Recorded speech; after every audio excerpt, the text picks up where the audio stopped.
जी हाँ, ये है 2022 का सबसे ज़्यादा वैल्यूएबल फ़ोन मेरे हिसाब से, डिस्पाइट द फैक्ट दैट इसमें आपको MIUI देखने को मिलता है। अब कैसे मेरे लिए सबसे ज्यादा वैल्यूएबल फोन है, वैल्यूएबल मैं किस टर्म्स में कह रहा हूँ और जो मैंने इसकी टेस्टिंग करी है उसमें क्या रिजल्ट्स मुझे देखने को मिले हैं, आज की वीडियो में मैं डिटेल में सब कुछ आपको बताने की कोशिश करूंगा। देखो, आपने इसके जितने भी स्पेसिफिकेशन जो अनबॉक्सिंग वगैरह होती है सब कुछ देख लिया होगा। मैं सिंपल रखने के लिए इस वीडियो को इसके प्रोस और कॉन्स में डिवाइड कर रहा हूँ। सिंपल शुरू करते हैं इसके इनहैंड फील के साथ। यहाँ पर Xiaomi ने एक बहुत ही अच्छा कॉम्बिनेशन हमें दिया है। यहाँ पर सबसे पहले जो मटेरियल का चॉइस है वो काफी ज्यादा अच्छा है। मैंने इस फोन को एक हफ्ते तक बिना कवर के यूज करा, अपने जेब के अंदर रखा, चाबियों के साथ, कॉइन्स के साथ रखा। अभी पीछे इसमें एक भी स्क्रैच हमें देखने को नहीं मिलता। तो जिनको अपना फोन बिना कवर के रखना पसंद है उनके लिए भी एक बहुत अच्छी चॉइस हो सकती है। आपको यहाँ पर कर्व भी देखने को मिलता है, जो पुराने फोन्स में यूज होता था। कर्व की वजह से कंफर्टेबिलिटी इसकी बढ़ जाती है। दूसरा, जो साइड्स हैं वो आपको यहाँ पर स्क्वायर देखने को मिलती हैं। इसकी वजह से जो इसकी मॉडर्ननेस है, जो इसकी न्यूनेस है, वो भी बरकरार रहती है। तो नए डिजाइन के साथ साथ कंफर्ट का भी ध्यान रखना,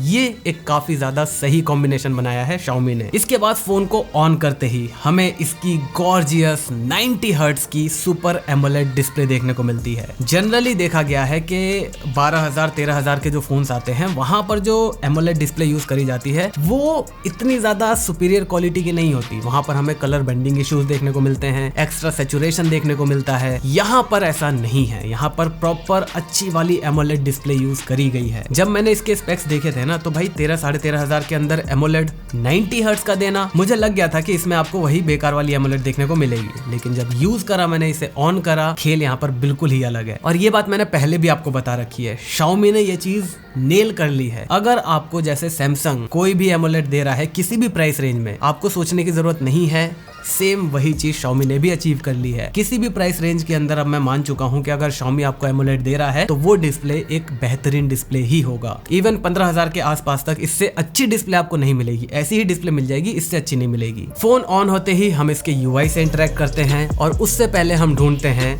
इस तरह के अनवांटेड एप्स। आपको यहाँ पर सिर्फ और सिर्फ 8 या 9 ब्लोटवेयर्स ऐप देखने को मिलते हैं। बाकी कंपनी के ऐप्स को अगर आप लगाओगे तो वो अलग हैं और वो कंपनी का देना फर्ज है। और ये चीज मैं नोटिस कर रहा हूँ कि बजट रेंज के अंदर जितने पहले एडवेयर्स आते थे, ब्लोटवेयर आते थे, अब उनको कम कर दिया गया है। मिड रेंज में माना कि हाँ, जो मिड रेंज में पहले नहीं आते थे अब डालना शुरू कर दिया गया है, लेकिन बजट से नंबर ऑफ एडवेयर्स को कम कर दिया गया है। तो यहाँ पर इसके मेरे हिसाब से 2 रीजन हो सकते हैं। पहला, कंपनी आपके एक्सपीरियंस को अच्छा करना चाहती है, न्यूट्रल करना चाहती है। बजट में जो ले रहा है उसको बहुत सारा न देकर मिड रेंज में जो ले रहा है बजट वाले से थोड़ा सा शिफ्ट कर दो। यहाँ पर भी कंपनी को तो प्रॉफिट के लिए डालती है वो, अगर इसमें से निकल के मिड रेंज के अंदर आने लगेगा तो भी कंपनी का तो प्रॉफिट होगा ही ना। तो एक रीजन तो ये हो गया कि कस्टमर का भी थोड़ा सा ध्यान रखा जा रहा है बिना अपनी प्रॉफिटेबिलिटी को कम करे हुए। दूसरा रीजन यहाँ पर ये हो सकता है कि जो यूट्यूबर्स, इन्फ्लुएंसर्स जो है उन्होंने ब्लोटवेयर को बहुत ज्यादा बदनाम कर रखा है। इसी वजह से अगर कोई कंपनी अपना ऐप प्री इंस्टॉल करवा के देना चाहती है तो वो एक बार को अब सोचने लगी है कि कहीं इसका साइकोलॉजिकल इफेक्ट गलत तो नहीं जाएगा, इसका हमारा इंप्रेशन गलत तो नहीं जाएगा लोगों के मन में। जैसे मेरे ही केस में मुझे इतनी सारी चीजें पता है, मैं रोज इसी चीज में रहता हूँ। इसके बावजूद भी जब मैं नया फोन ऑन करता हूँ उसमें मुझे Amazon, Netflix, प्राइम वगैरह देखने को मिलता है, तो पता नहीं क्यों मेरे अंदर ना एक चुल मची रहती है कि नहीं यार, मैं इसको अनइंस्टॉल करूँ और दोबारा से खुद इंस्टॉल करूं। मतलब मुझे नहीं चाहिए प्री इंस्टॉल्ड आया हुआ। पता नहीं क्यों, ये मेरे अंदर की फीलिंग है, मुझे भरोसा नहीं होता या फिर एक अजीब सी फीलिंग आती है उस ऐप को लेकर। तो शायद कंपनीज को भी ये बात पता चल गई है और वो अब इतना ज्यादा एड्स नहीं दे रही फोन्स के अंदर। इसके बाद एक और अच्छी चीज, आपको 3.5 mm का हाई रेज ऑडियो जैक देखने को मिल जाता है। कमाल का आउटपुट मिलता है। साथ ही साथ आपको ये जो ग्रिल देखने को मिल रही है ये एक डमी ग्रिल है। एक्चुअली में जो आपको साउंड ऊपर से देखने को मिलता है वो आपको इस ईयरपीस वाले सेक्शन से ही देखने को मिलता है। और अच्छी बात यह है कि यहाँ पर आपको डुअल स्पीकर का जो सपोर्ट है वो मिल जाता है। हालांकि 80% ऑडियो आपकी नीचे से ही आएगी, लेकिन जब आप इसको ऐसे यूज करोगे तब आपको बिल्कुल भी फील नहीं होगा कि 80% ऑडियो एक साइड से आ रही है। आपको सारा का सारा थ्रो जो है वो सामने से ही देखने को मिलेगा, जो आपके एक्सपीरियंस को और भी ज्यादा बढ़ा देता है। इसके बाद बात करते हैं इसके UI के बारे में। ये एक अच्छा चीज भी है, एक खराब चीज भी है। नेगेटिव पॉइंट के बारे में हम बाद में बात करेंगे। पॉजिटिव यहाँ पर यह है कि आपको जो स्मूथनेस इसमें मिलती है वो काफी ज्यादा अच्छी है। अब इस स्मूथनेस को अचीव करने के लिए जो किया गया है ना, वो इसका नेगेटिव पॉइंट है। अगर मैं इसकी स्मूथनेस को नोट सीरीज के सबसे top of the line phone से कंपेयर करूं तो 11 की जो स्मूथनेस है वो इस 11 Pro Plus 5G से भी ज्यादा है। और यहाँ पर एक और चीज मैं कंपनी से कहना चाहता हूँ कि भाई 120 हर्ट्ज 90 हर्ट्ज अब आए हुए 1 साल 1.5 साल हो चुका है, अब लोग थोड़ा सा अपग्रेड करने लगे हैं। ये चीज मैं सिर्फ इसके लिए नहीं कह रहा, सारे फोन्स के लिए कह रहा हूँ। जो भी फोन आपके 120 या 90 हर्ट्ज को सपोर्ट करते हैं, आप उन्हें ऑन करते हो तो बाय डिफॉल्ट वो 60 हर्ट्ज पे ही रहता है। भाई नए बंदे का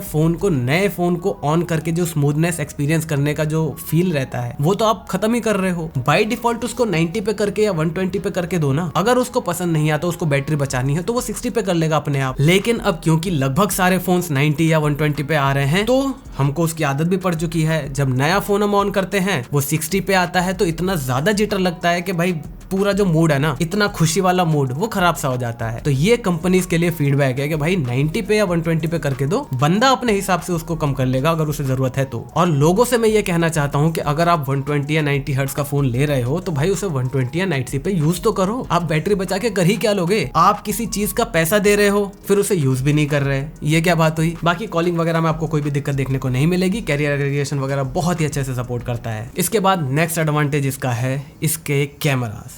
हाँ, यहाँ पर आपको एक डुअल कैमरा सेटअप देखने को मिलता है जहाँ पर 50 मेगापिक्सल का मेन सेंसर, 8 मेगापिक्सल का अल्ट्रा वाइड देखने को मिलता है। 2 और सेंसर हैं, इग्नोर करो, जितना हो सके उतना इग्नोर करो उसे, क्योंकि किसी भी काम के नहीं है। सी डे लाइट के अंदर ये आपको काफी अच्छी इमेजेस निकाल कर दे देगा। यहाँ पर डायनामिक रेंज वगैरह को काफी अच्छे से मैनेज करता है, कलर्स को काफी अच्छे से मैनेज करता है। अगर अच्छी लाइट है तो बोके में आपके जो एज डिटेक्शन है उसको भी काफी अच्छे से मैनेज करेगा। सिमिलरली अच्छी लाइट कंडीशन के अंदर अल्ट्रा वाइड भी कलर्स वगैरह सारा कुछ बहुत अच्छे से मैनेज करता है। तो ओवरऑल अच्छी लाइटिंग कंडीशन में कैमरा इसका आपको डिसअपॉइंट बिल्कुल भी नहीं करेगा। लेकिन मैं बार बार अच्छी लाइट कंडीशन के बारे में बात कर रहा हूं तो ऑब्वियसली लो लाइट में इसकी परफॉर्मेंस उतनी अच्छी नहीं है, वो आपको कॉन्स वाले सेक्शन में मिलेगा। इसके बाद एक और जो बेस्ट इन क्लास सबसे ज्यादा अच्छी चीज है इस फोन की, वो है इसकी बैटरी जो 5000 mAh की देखने को मिलती है और जो चार्जर इसके साथ मिलता है 33 वॉट का। बेस्ट कॉम्बिनेशन है ये, बहुत ज्यादा फास्ट नहीं है, बहुत ज्यादा स्लो नहीं है, और 5000 की बैटरी जब कंबाइन हो जाती है तो आपको बहुत ही सही कॉम्बिनेशन मिलता है। तो किसी भी कंडीशन में अगर आप बहुत ज्यादा हैवी यूज नहीं करोगे तो 1.5 दिन इजीली चला देगा। इसी के साथ आपको यहाँ पर एक और बहुत कमाल की चीज देखने को मिलती है। Alexa, turn off the lights. Alexa, turn on the lights. तो यहाँ पर जो इनबिल्ट एलेक्सा है वो आपको बहुत ज़्यादा हेल्प करने वाली है अगर आप इस तरह के इन्वायरमेंट को बिल्ड करना चाहते हो। आपको 2-2,500-3,000 रुपए का एलेक्सा अलग से डिवाइस लेने की जरूरत नहीं है। अब आते हैं हम इसके कॉन्स पर।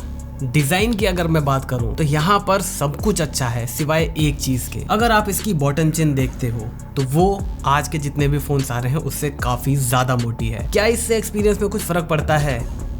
90% नहीं, लेकिन जब देखते हो ना आप इसे तो एक बार को पता चल जाता है लोगों के हाँ कि ये एक सस्ता फोन है। अगर ये चिन थोड़ी सी कम होती ना तो कोई भी ये नहीं कह सकता था कि ये फोन 15,000 से नीचे का कोई फोन है। इसके बाद UI स्मूथ है, लेकिन इस स्मूथनेस को अचीव करने के लिए एक कॉम्प्रोमाइज करा गया है। यहाँ पर आप देखो ये दोनों के दोनों रेडमी के ही फोन्स हैं। मैं इस ऐप को ओपन करता हूँ, आप एनिमेशन को देखो। इस ऐप को जब मैं क्लोज करता हूं तब देखो यहाँ पर Redmi 11 जो है वहां पर एनिमेशंस को और भी ज्यादा रिड्यूस कर दिया गया है। मतलब ऑलमोस्ट सारे जो मेजर एनिमेशंस थे उनको खत्म कर दिया गया है और शायद इसी वजह से ये स्मूथनेस अचीव करी गई है। ये यूजर एक्सपीरियंस में थोड़ा सा इफेक्ट डालता है, लेकिन जो स्मूथनेस है वो उसको रिकवर भी कर देता है। कंपनी को इस जिटरनेस को ओवरकम करने का कोई दूसरा रास्ता ढूंढना चाहिए था मेरे हिसाब से। इसके बाद कॉलिंग वगैरह की बात करी, वो बहुत तगड़ी है, लेकिन अगर आप वाईफाई कॉलिंग करते हो ना तो मैंने जनरली ये चीज देखा है स्पेशली मिड रेंज या उससे नीचे के फोन्स में वाईफाई कॉलिंग में 7 आउट ऑफ 10 टाइम्स आपकी ऑडियो आती ही जाती नहीं है। जब आएगी तो बहुत ज्यादा क्लियर आएगी, क्रिस्टल क्लियर, मतलब बहुत ही ज्यादा स्मूथ ऑडियो आएगी। लेकिन जैसा कि कहा 7 आउट ऑफ 10 टाइम्स ऑडियो आती ही नहीं है, न मेरी जाएगी न उधर से आएगी। तो मुझे अपनी वाईफाई कॉलिंग ऑफ करनी पड़ती है। बहुत ज़्यादा कोई मेजर इशू नहीं है, आप अपना नॉर्मल जो सिम है उससे कॉल कर सकते हो, लेकिन जो दिक्कत है वो तो है। इसके बाद फिंगरप्रिंट सेंसर की मैं बात करूँ, देखो जब मैं इसे टैप करता हूँ ना तो ये बहुत अच्छे से काम करता है। लेकिन अगर मैं इसको सिर्फ टच करके खोलने की कोशिश करूं तो पहला, ये थोड़ा सा डिले लेता है, दूसरा ये कई बार काम नहीं करता, 4 आउट ऑफ 10 टाइम्स काम नहीं करता।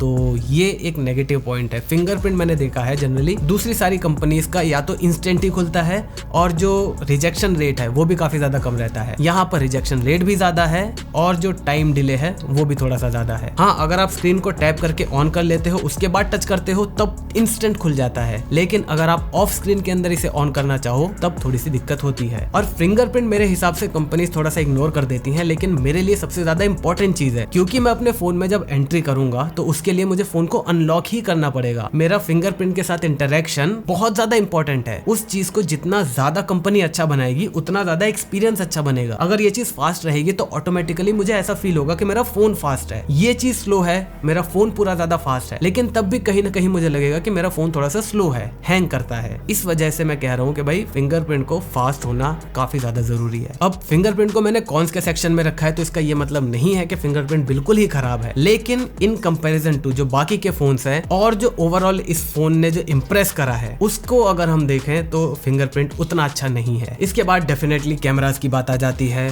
लो लाइट के अंदर उतनी ज्यादा स्मूथ या क्रिस्प फोटोज आपको देखने को नहीं मिलती। नॉइस को रिड्यूस करने के चक्कर में लो लाइट में फोटोज को काफी ज्यादा सॉफ्ट कर देता है। 4K छोड़ो, आप 1080p 60 FPS में भी रिकॉर्ड नहीं कर सकते, जो मेरे लिए मस्ट है। अगर मैं मोबाइल से कोई भी वीडियो बनाऊंगा, भले ही मैं उसका आउटपुट 25 पे रखूं, लेकिन मैं उसे रिकॉर्ड हमेशा 60 FPS पे ही करूंगा, क्योंकि मैंने इवन आईफोन्स के साथ देख रखा है। अगर मैं 25 FPS पे इसको रिकॉर्ड करता हूं और ज्यादा देर अगर हो जाती है तो इसके अंदर भी जिटर आने शुरू हो जाते हैं। तो इसी वजह से 60 पे रिकॉर्ड करो, बाद में भले कम कर दो, लेकिन उसका ऑप्शन यहाँ पर देखने को नहीं मिलता। 1080p 60 जरूर होना चाहिए था। ये एक बहुत बड़ा नेगेटिव है अगर कोई वीडियोग्राफी के लिए इस फोन को देख रहा है तो। इसके बाद मैंने फोन को बताया काफी ज्यादा स्मूथ है, लेकिन हमने प्रोज के अंदर परफॉर्मेंस की बात नहीं करी, तो इसका मतलब परफॉर्मेंस इसका स्ट्रॉन्ग पॉइंट नहीं है। अगर आप एक ऐसा फोन चाहते हो जहां पर आप 2-3 ऐप में लगातार स्विच करते रहो, जल्दी जल्दी स्विच करो, या फिर जैसे ही आप किसी भी आइकन पर टैप करो वो तुरंत का तुरंत एप्लीकेशन खुल जाए, या फिर आप कंटिन्यूअस 30 FPS की गेमिंग करना चाहते हो, हालांकि इसमें मैक्सिमम 30 FPS ही सपोर्ट करता है BGMI के अंदर, और आप चाहते हो कि 30 FPS पर लगातार चलता रहे, तो ये फोन आपके लिए नहीं है।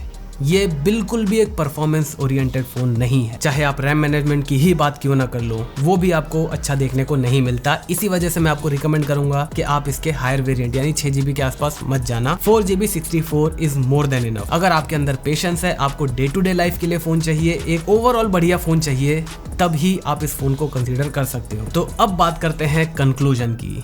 ये फोन इस टाइम पर आपको 11-11.5 हजार के आसपास देखने को मिल रहा है। उस प्राइस रेंज के अंदर ये सबसे ज्यादा वैल्यू आपको दे रहा है। इस वजह से ये फोन सबसे ज्यादा वैल्यूएबल फोन है 2022 का। मेरे लिए फोन पता है कैसे हो गया, जैसे पिछली साल Redmi Note 10 Pro Max आया था ना, जैसे 20,000 के अंदर किसी को फोन लेना है तो या तो वो ये वाला फोन ले या फिर Redmi 10 Pro Max ले। सिमिलरली अभी जो 12,000-13,000 के अंदर अगर किसी को फोन लेना है या इवन 10,000 का किसी को फोन लेना है, वो अपना थोड़ा सा बजट को एक्सटेंड कर सकता है। तो मैं रिकमेंड करूंगा कि आप इस फोन की तरफ जाओ। तो कंक्लूजन की अपने तरीके से अगर हम बात करें तो ये है हमारे यूजर्स, ये है उनका यूज केस। अगर हम हैवी यूजर को देखें तो उसके लिए परफॉर्मेंस किसी भी काम की नहीं है। स्टूडेंट्स को अगर हम देखें तो वहां पर भी उनको परफॉर्मेंस में वो एक्सपेक्ट ना करो जैसा कि मैंने तारीफ करी है इस फोन की, लेकिन बाकी सभी डिपार्टमेंट में सभी यूजर्स के लिए ये फोन 100% रिकमेंडेड है। Redmi ने जितना बेकार ये फोन बनाया है ना, उतना ही अच्छा ये फोन बनाया है। यहाँ पर आपको डिफरेंस मिलेगा सिर्फ इसके डिस्प्ले का। आपको बेटर डिस्प्ले, थोड़ा सा, बिल्कुल थोड़ा सा अच्छा कैमरा, बस यही दोनों अच्छा मिलेगा। बाकी बॉक्सी डिजाइन है, थोड़ा सा ग्लास है, ये सब कुछ अच्छा मिलेगा, लेकिन परफॉर्मेंस, प्योर परफॉर्मेंस में देखूं इसमें और इसमें बहुत ज्यादा 19-20 का भी अंतर नहीं है। तो बस मुझे उम्मीद है आपको ये पूरा कंक्लूजन अच्छे से समझ में आया होगा। मैंने सिंप्लीफाई करके आपको बताने की कोशिश करी होगी। अगर आपको ये वीडियो पसंद आई तो वीडियो को लाइक कर देना, चैनल पर नए चैनल को सब्सक्राइब कर देना, क्योंकि हम ऐसे ही ज्ञान बांटते रहते हैं। मैं मिलता हूँ आपसे अगली वीडियो में, तब तक जय हिंद, वंदे मातरम।